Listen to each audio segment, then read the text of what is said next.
Okay, recording again. So worksheet 16 is just properties of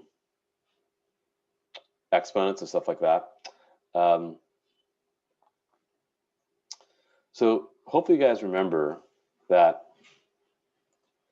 we see this here. P equals b to the q power. Remember, we have log base 2 of 8. We know that's 3. That's the same thing saying 8 equals 2 cubed. So that's what we got there.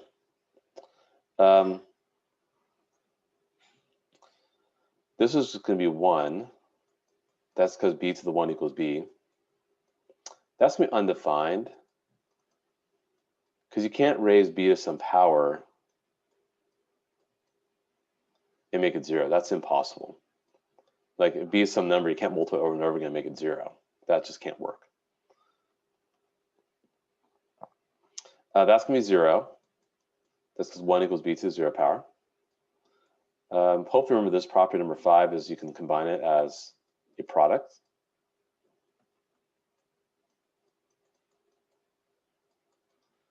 Here you can combine it as a ratio. It's a quotient, right? Here you can move the q to the front.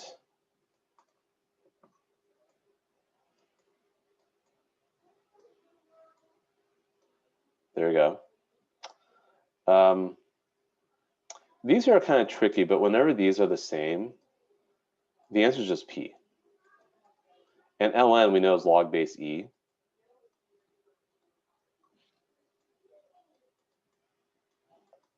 That's just p.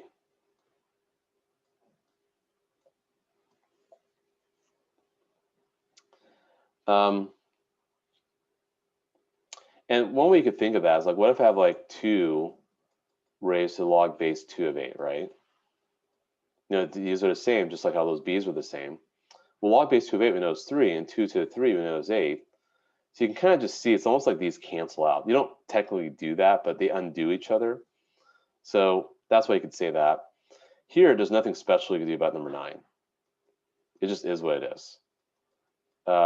Please don't break that up as log A plus log B. You can do that for number 5 if you see that's log of A times B. Yeah, then break it as a sum of 2 logs, but you don't do that for number 9. There's just no such property for that. For number 10, this is something that's not used too often. It's called the change of base formula, but just so you know, it's log x over log A. Or you can use natural log of x over natural log of A. So you're allowed to change the base, and you write as a ratio of 2 logs. For example, if I have log base 2 of 8, I could write as log, common log, by the way.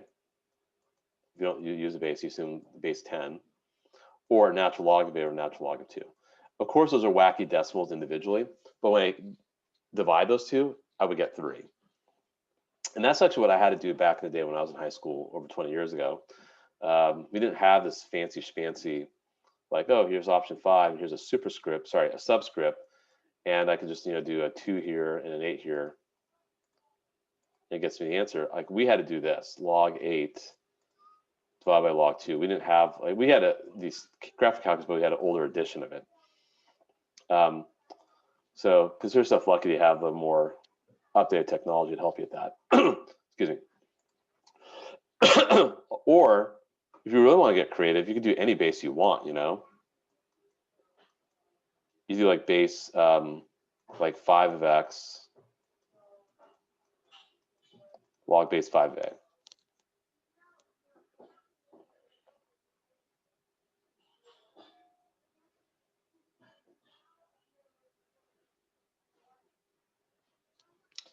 So, question in the chat. The ratio of logs of the same base.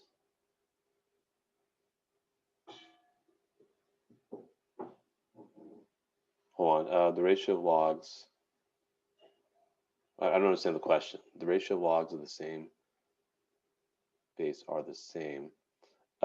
Yes, they are. Yes, exactly. These bases have to be the same. Or ln log base 5, so forth. The other thing that you want to be comfortable with too is just being flexible with exponents, like things that we know.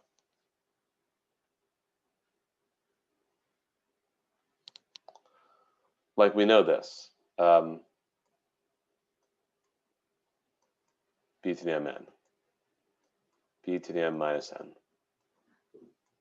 b to the mn.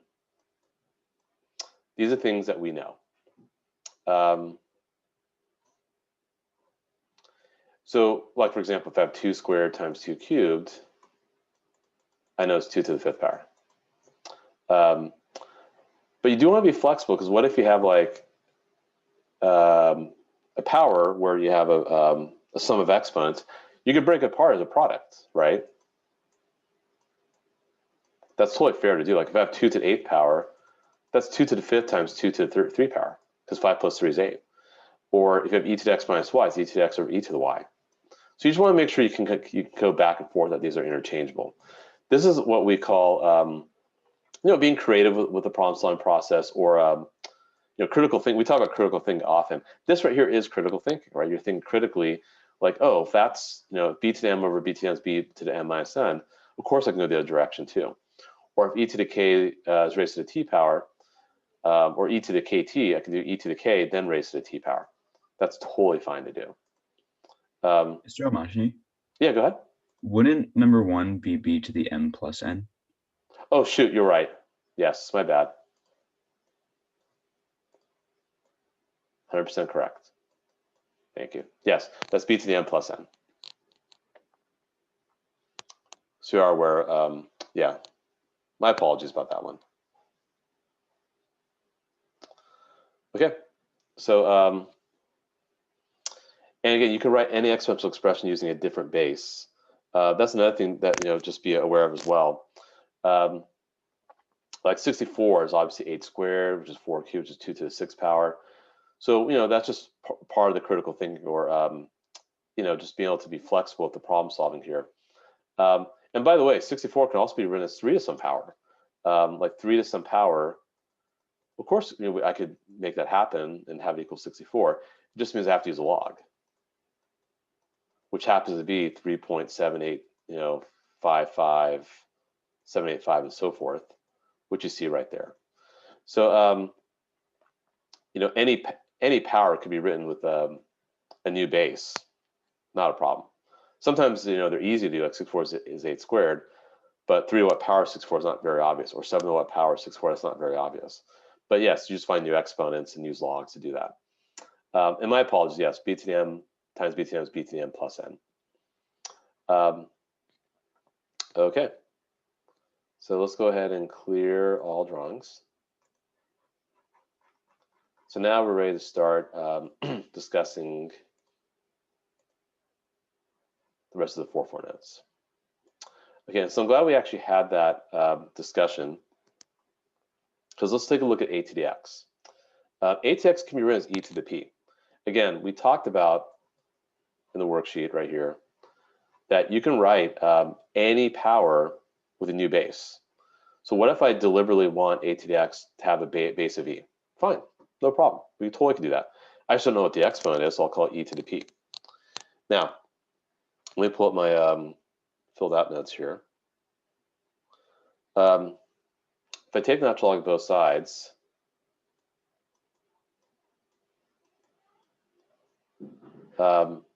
you would have this. That's just using our properties of logs. We should know this by now. Remember, we talked about if you have like 2 to the you have 2 times log of x is the same thing as saying log x squared. That's a property we should know. So if you have if you take natural log of both sides, the x moves to the front and the p moves to the front. And L and E we know is just 1. That's just 1. So you have p here, x times natural log of a. So what this tells me is that a to the x, kind of bring this back into the fold here. Instead of saying e to the p, it's e to the x times ln a. So remember, a to the x equaled e to the p. We let that happen. And by taking natural log both sides and isolating p was x ln a. So I can replace the p with x ln a. Why do I want to do that? Why I want to do that is so that when I take this derivative of a to the x, to prove this to you guys, instead of a to the x, I'll just say it's e to the p. And remember, p was x ln a, so it becomes e x ln a. And now I take my derivative. So y prime, and remember, derivative e is just what it is. But then you got to do a chain rule. And what's the derivative of that? That's just going to be 1 over x times your constant.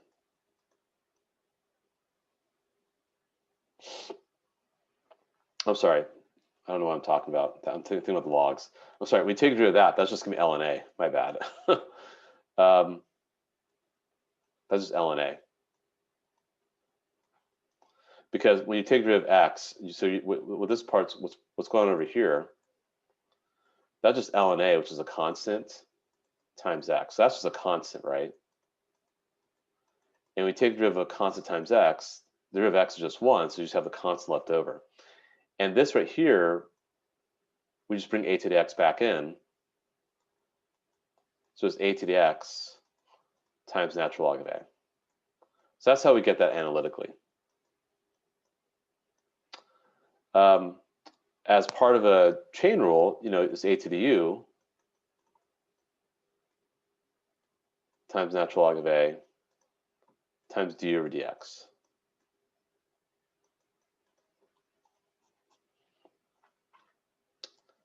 So that's that one.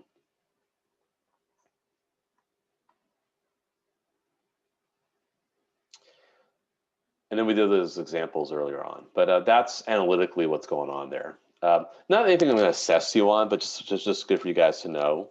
And you can rewatch this recording if you need to or ask questions. But we're going to see this kind of again for logs.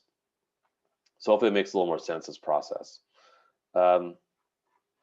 Now let's go to over here. So we did do this in the last class. The derivative of, and let me actually kind of do this again with you guys. Or ln's log base ex, which is same thing saying x equals e to the y power. And again, this is the property that we know. That's the whole essence of a log, right? We know this.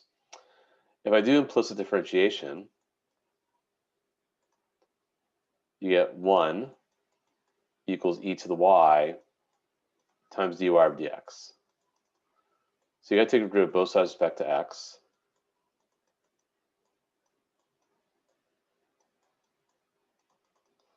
And dy over dx is 1 over e to the y.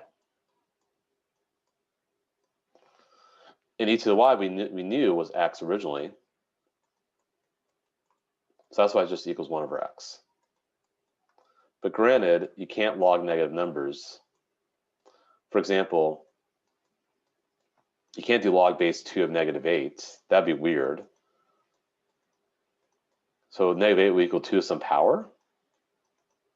So I'd multiply 2 over and over again, get negative 8. That'd be impossible, right? Here it's 1 over u. But you got to do the chain rule, d over dx. This is when u is bigger than 0.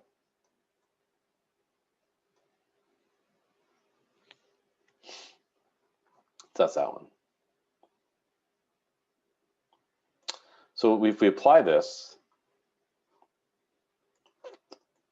you do the derivative. This is your u value. So u is a function in terms of x. So we 1 over 7x times the derivative of 7x, which of course is 7.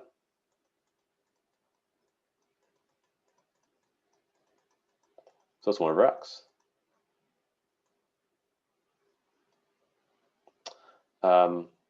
And you can actually check using log properties. So we know that this is a product, so I could break it apart like this. And if I take my derivative, ln7 is a constant, that's 0. plus 1 over x, so you get 1 over x. And remember, be very flexible with constants. Like when you see ln of something, and that's just a constant right there, it's just a constant, right? The whole thing's a constant. So now let's actually talk about the derivative of log base ax in an example 7 and 8. Then we'll do the power rule. And then I think at that point, we are pretty much done with our lesson for today. So coming back here again, before I get too carried away, remember the change of base formula. If you have a log base ax,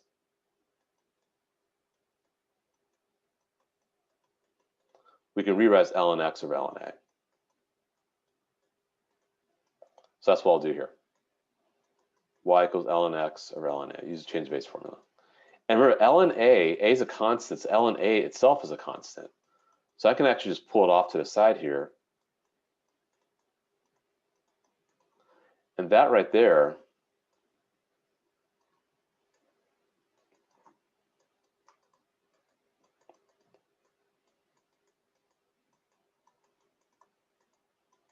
is just a constant.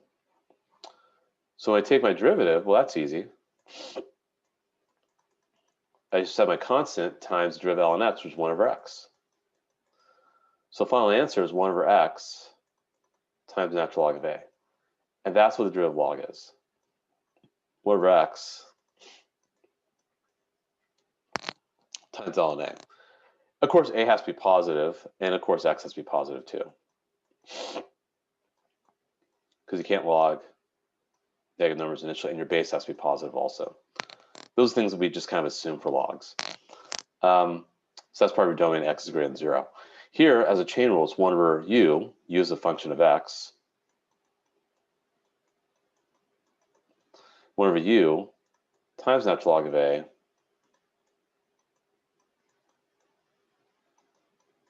times d over dx. And there you go for that one.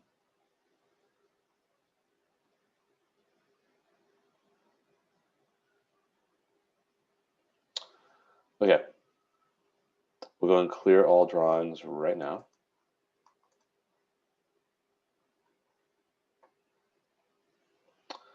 So let's just do this really quickly. So this is your u, 1 over x squared.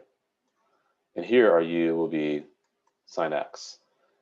So y prime will be 1 over x squared times the natural log, and our base here is 7, so 7, and then times, doing a chain rule, of 1 over x squared. Likewise here, I do 1 over sine x, and the base here is 10 because it's common log, right? So natural log of 10, and then you got to do a chain rule times root of sine x.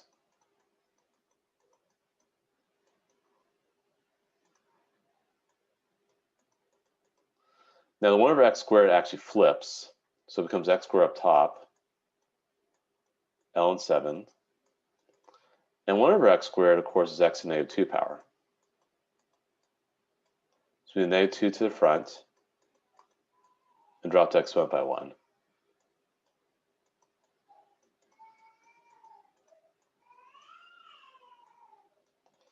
So y prime will be, negative 2 could join the x squared. And it's ln 7 times x cubed.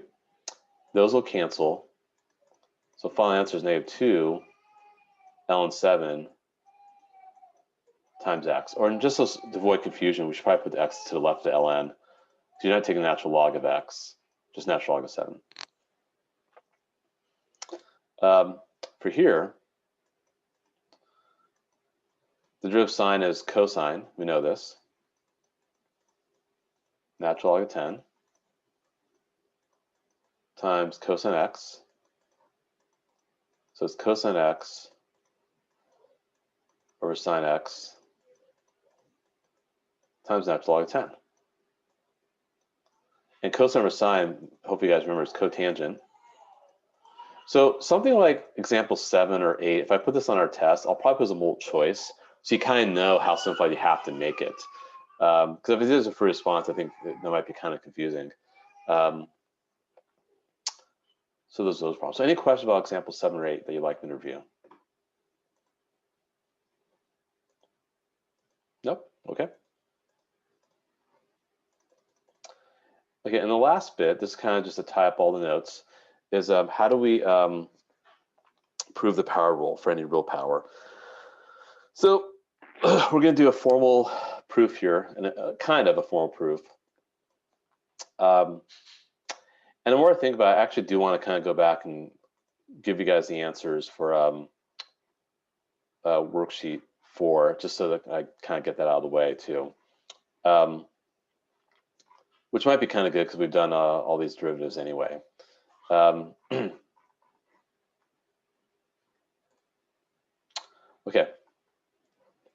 So how do I prove all this? Well, remember, we said we let x to the n equal e to the p, right? So if I take a log of both sides, I have natural log of x to the n equals natural log of e to the p. So n moves to the front, so you get this. P moves to the front, you get that. And again, it's totally okay to do this because, for example, 4 cubed equals 2 to the 4 equals 2 to the 6th power, right? I mean, those are the same thing. So you totally do that. Like, it's not a big deal that you let x equal some defined base, but then you just change the exponent because it has to have a new exponent. And if you take a log of both sides, the powers, so the exponents go to the front, and ln e we know is 1. So p equals n ln x, we know this, okay, not a big deal. And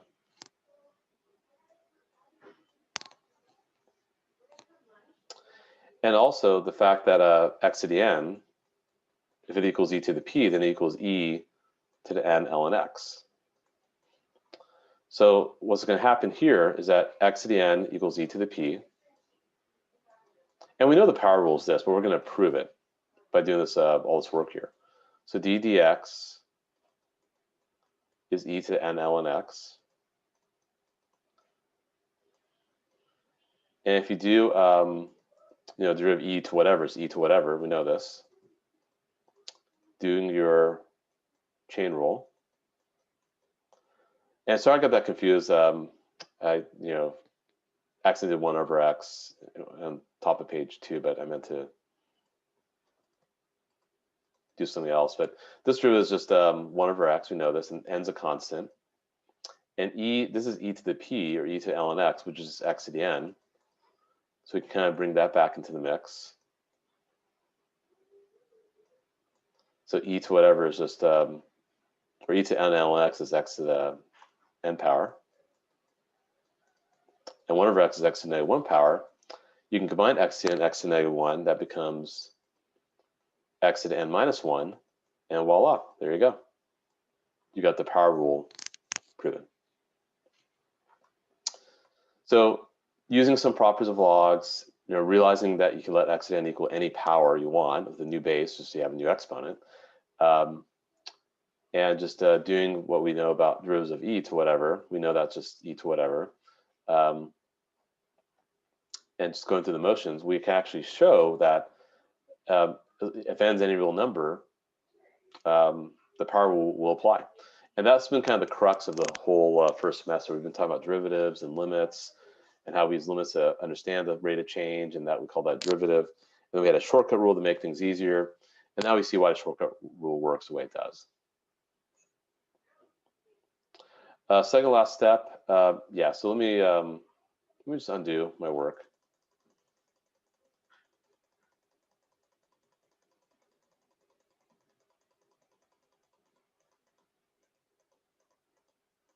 Okay, so remember, we had e to the p, x to n was e to the p. We deduced that p was just n ln x.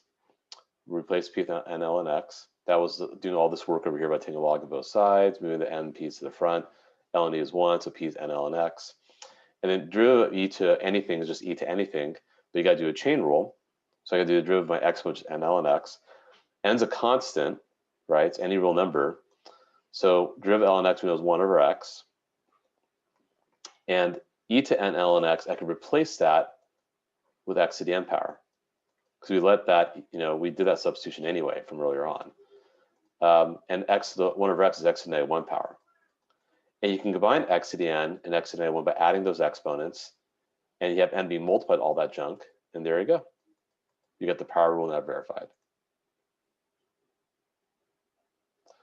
Oh, 1 over x is a formula, yes. Y is derivative ln x, 1 over x. That's something we proved earlier on.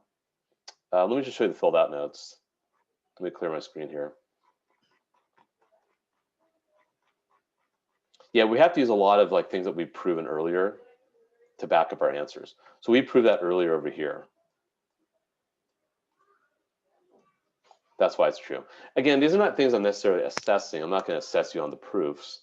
I'm just showing you why they work the way they do, so you understand why they would make sense.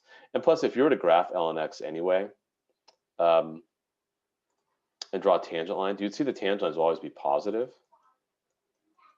And we know x is always bigger than 0 here.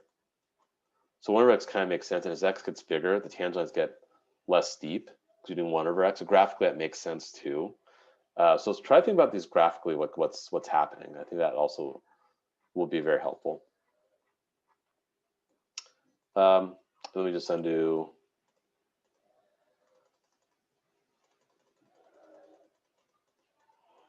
All my stuff here. So anyway, that's the power rule. Really quickly, let's take a look at just this, the answers for this worksheet. So these are just formal definitions of the derivative using limit definitions.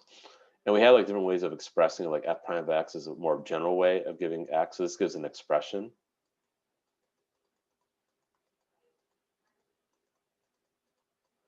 Each of these give numerical answers. And you plug in a for x. And this is, we call this the last one here, the alternative.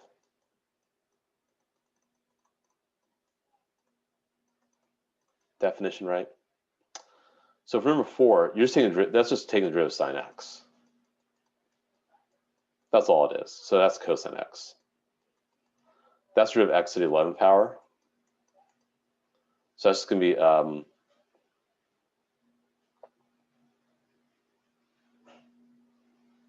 oh shoot, hold on a sec. Let me take it back. F of x is sine x. So f prime of x is cosine x. You have to recognize what f of x is. My apologies. So if f prime of x equals this limit, or f of x is x to 11, so your derivative is going to be 11 times x to the 10th power.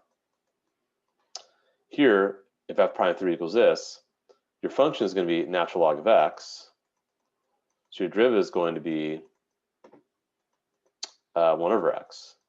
So f prime of 3, of course, is going to be 1/3. Here, f of x is cosine 3x. So your derivative is going to be negative sine of 3x. But it times the inside, which is times 3. So any questions about 4, 5, 6, 7?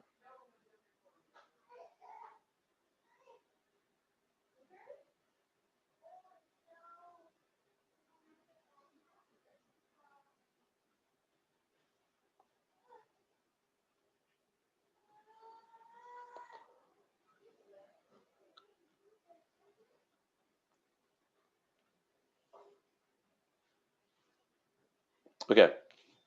There's a question in chat.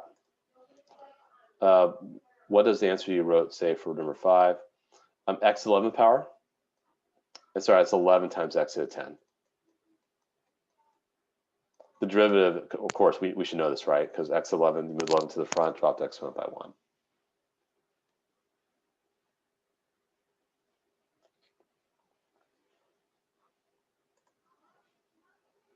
No problem. Yeah, I know that could be confusing because, like, you know, if I give like a weird answer, you know. And then really lastly 8, 9, 10, and then we're done. So hopefully you recognize that f of x here is e to the 3x. Hopefully here you recognize that this is just x to the 11th power. But we have to take the derivative,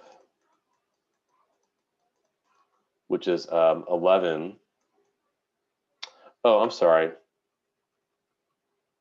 For number 9, the function is actually 3 times x to the 11th power, because you have that 3 right there. So your derivative is going to be 33 times x to the 10 power, and then you plug in -1, will just be 33. Here, that's e to the 3x. That derivative is just going to be, using a chain rule, 3 times e to the 3x. And lastly, for this one, a little tricky to identify this one here, but it's going to be your value is a pi over 6. Your original function is actually tan x. So your derivative is going to be secant squared x. And we evaluate pi over 6. And we'll do more practice with this on Thursday for sure. So you're doing 1 over cosine of pi over 6, then squared. That's 1 over root 3 over 2. Then squared, so that's 1 over 3/4, which is 4/3.